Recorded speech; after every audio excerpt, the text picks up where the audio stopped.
مسافر جماعت میں شامل ہوتا ہے جبکہ امام مقامی ہے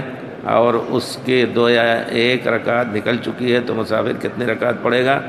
یہ چیز ہمارے خیال سے اختلاف کی نہیں ہے کہ سوائے ظاہریہ کے اور کسی نے نہیں کہا ہے کہ اگر مسافر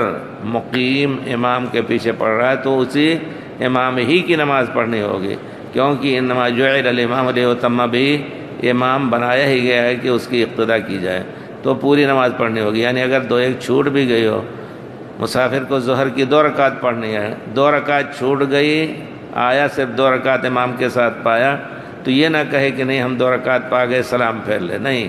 وہ اٹھ کر کے 2 رکعت اور مکمل کرے۔ اگر کسی جگہ جہاں معلوم نہ ہو مسافر امام ہے یا مقامی ہے تو کس طرح پڑھے گا؟ پڑھنے کے بعد ظاہر ہو جائے گا انشاءاللہ، کیونکہ سڑکوں پہ خاص طور پہ، عام راستے میں پرانے زمانے میں بھی یہ چیز تھی کہ لوگ جو ہے آتے تھے، مسافر پڑھتے تھے،